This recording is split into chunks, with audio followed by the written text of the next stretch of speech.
Fantasy Fuel is powered by Poll Sports. Get instant fantasy football advice through real-time polls by visiting pollsports.com. What do you think you're doing? Oh, just stacking the deck in my favor.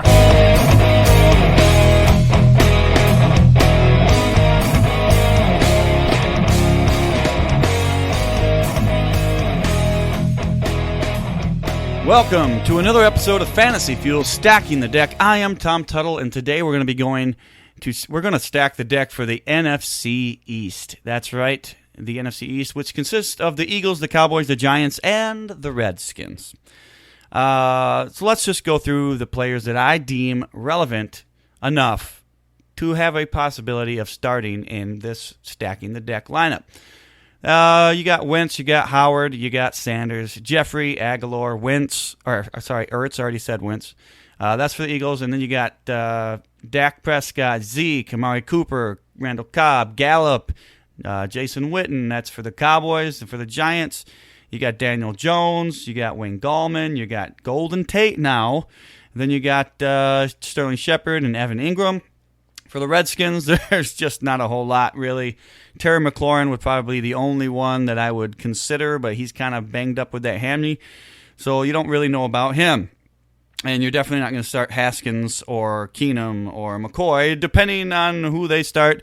They still haven't said anything as of this recording, so maybe you already know this by the time you're listening to this. But I don't yet, because this recording is taking place, and we still don't know who's going to be starting this week. All right, so let's just go right through it. Let's talk a little bit about Carson Wentz. He's been very good. He's been carrying the Eagles every single week, even when they didn't have their wide receivers. He's been in the top 10 every single week for quarterbacks in fantasy football. That's telling you something, and I like that a lot. And then, of course, you got Dak Prescott for the Cowboys, he's been really good too.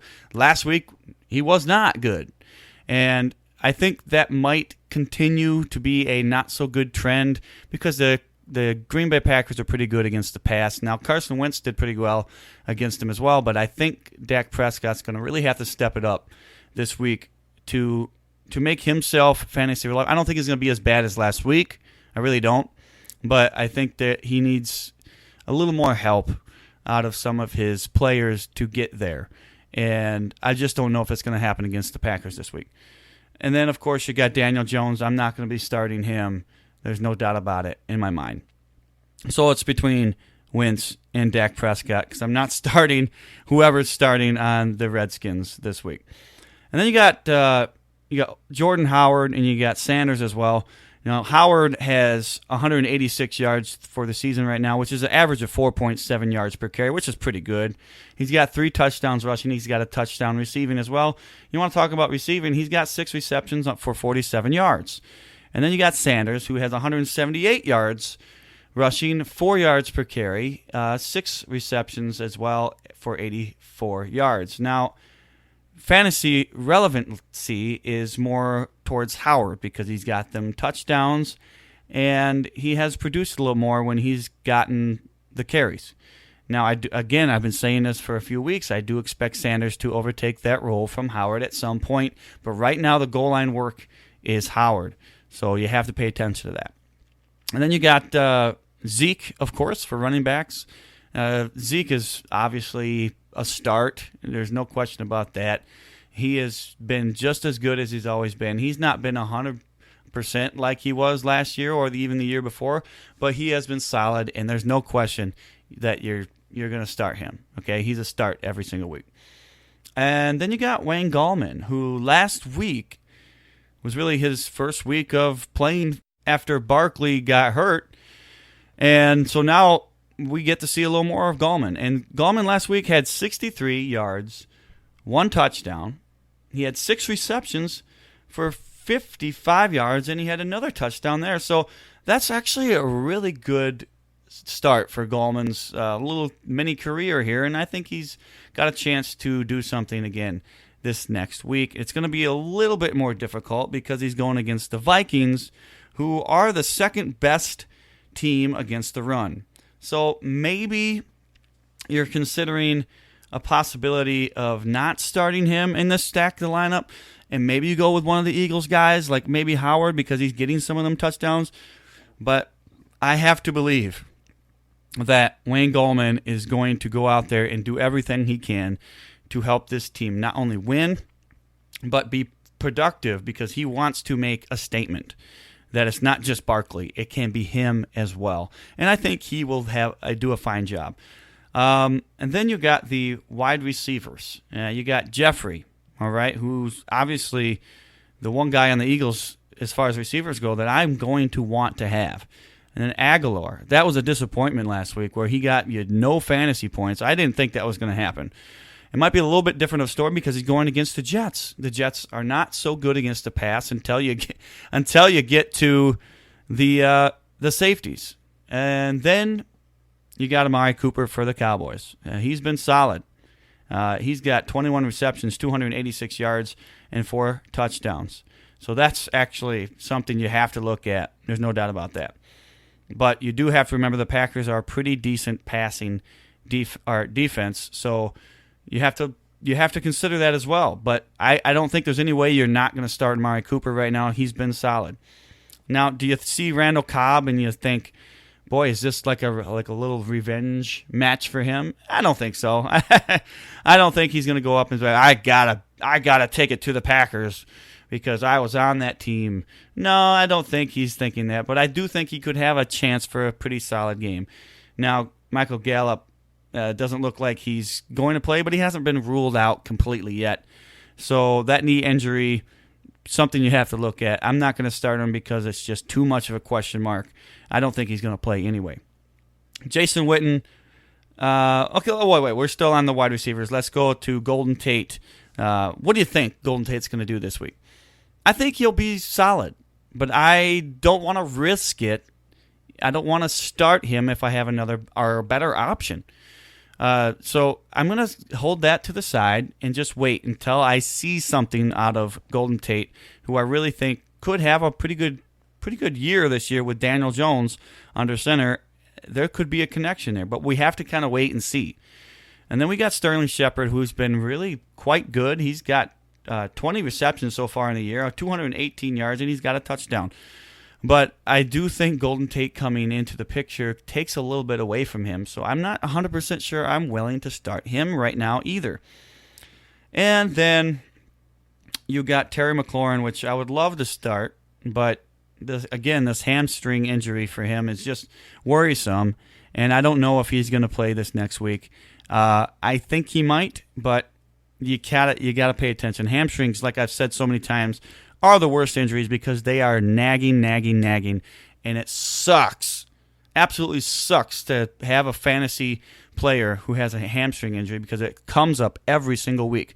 He's not. I guarantee you, Terry McLaurin will not be 100% for the rest of the year until maybe the bye week comes and he can rest it up and maybe he can get 100%. But right now, it's still a worrisome thing. But he's been good when he's been out there. He's got 16 receptions. He's got 3 touchdowns and 257 yards. If he's healthy enough to play, I would love to play him, but I can't guarantee that.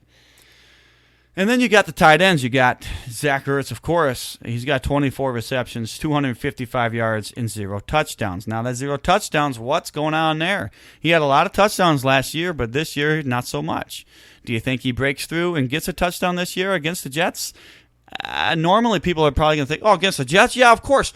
Actually, the Jets are the second best team against the tight end. Now, that's stats.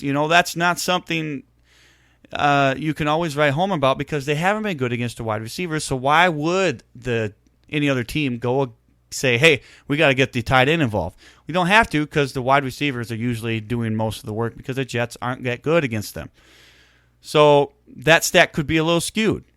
But you got Zach Ertz, who has been really good, so you have to consider him. Then you got Jason Witten, who has had a pretty solid year. But, again, the Packers have been pretty good against the tight end as well. I think they're 22nd or 24th, something like that, against – or not 24th. That's in reverse order. They've been pretty good against the tight end.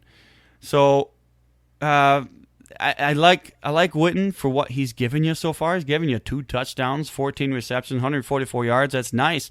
But I just don't think this week, when we're trying to stack the deck, Jason Witten's going to be the guy, especially when you got Ertz and you got Evan Ingram. Evan Ingram's not going to stop. I think he's going to have a really good year or in a really good week. And I think, again, he's going to have plenty of targets. And it doesn't matter that Golden Tate's coming back. It's going to be an Evan Ingram show every single week from here on out. He's got 27 receptions so far, 331 yards. He's got 2 touchdowns. That's amazing, and I really like that. And then on the Redskins, you don't really need to talk about it. It's Vernon Davis. Yeah, that's it. You don't have to talk about it.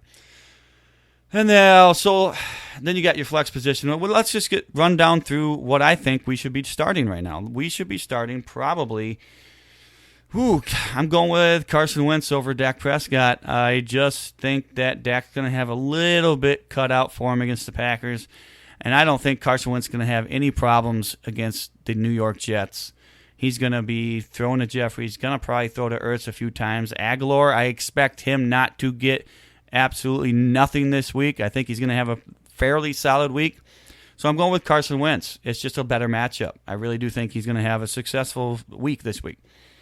And then you got the running backs. Obviously, you're starting Zeke. There's no reason you shouldn't.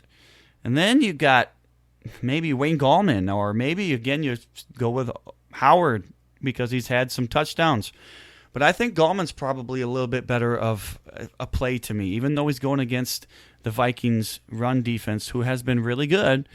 But I think it's just a better scenario where I think Gallman has something to play for. And I think there's just no question to me he's been good. He was good last week. I think he's got a good chance to do that again this week. So call me crazy. I understand it that maybe you go with Howard here because Howard's been consistent getting them touchdowns. But I think Gallman is my play for the running back this week.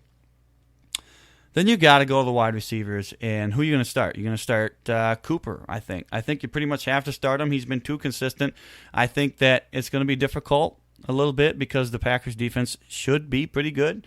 Now, again, the Eagles, they showed you what they could do. Now, Jeffrey only had 3 receptions, but he had a touchdown. So I think Cooper can do even better than that against the Packers. So it's going to be difficult, but I think there's going to be something there. I think he could get a touchdown. I think he can get 5 receptions. And I think that's really good enough. And then what else are you going to do at wide receiver? You can't trust Aguilar, so I'm going with Jeffrey because I'm not trusting Golden Tate yet. And I don't think I can trust Shepard with Golden Tate coming back. I think he takes some of that away. And then McLaurin, obviously, I'm not going to do that with the hamstring injury, so I'm going Jeffrey. I've got Amari Cooper, and I got Jeffrey. I think Jeffrey's going to have a pretty good week. I really do because it's the Jets' defense not good against wide receivers, so it's going to be a Jeffrey show. I really believe that. Then you got the tight ends. Wow, what do? You got Zach Ertz and you got Mark Ingram. You got Evan Ingram. These 2 guys have been great. They've been stellar. I'm going with Evan Ingram. It's not going to slow down for him. I do think Daniel Jones hooks up with him quite a few times. He's going to target him a lot, and I think he's going to get at least a touchdown. Again, Zach Ertz hasn't gotten a touchdown, and it's a little bit of a hard thing to predict here because on paper it says the Jets are really good against the tight end, but that's not going to stop me from playing Zach Ertz in the flex because there's no other real option for me. I think Zach Ertz is a great flex play. If he's going to break out of this no touchdowns, it's going to be this week. It's eventually it's going to happen. Like John Eddie Jr. always says, law of averages. It's going to happen at some point, and he had so many touchdowns last year, that at some point he's going to get a touchdown this year, and it could be this year. It could be this week. But, all right, let's look at our lineup. We got Wentz, we got Zeke, we got Gallman, we got Cooper, we got Jeffrey, we got Ingram, and in the flex, we got Zach Ertz. That's a pretty good lineup, I think. Now, you could put in Howard in there and kind of mix it up with Wayne Gallman maybe. And then if you really didn't like Evan Ingram this week, you could go with Zach Ertz. I don't have a problem there. And, of course, you could even put in some other wide receivers in the flex position. But that's what I got, guys. I hope you've enjoyed it. Thank you for listening. Remember to go to pollsports.com this week because you're going to have to get your lineup set, and you're going to have some questions. Who should you start, this guy or this guy? Go there, pollsports.com. Get your lineup set because you have all these different people talking about the guys you should start. So remember, it's pollsports.com. Thanks for listening again. You can find us on Spotify, iHeartRadio. You can find us on Apple Podcasts. If you're listening to us, please give us a little rating, a little review. It really does help us out, get a little bit more notice. We appreciate it. We really do. Thanks for listening. Remember, you can always fuel up with Fantasy Fuel this fantasy season.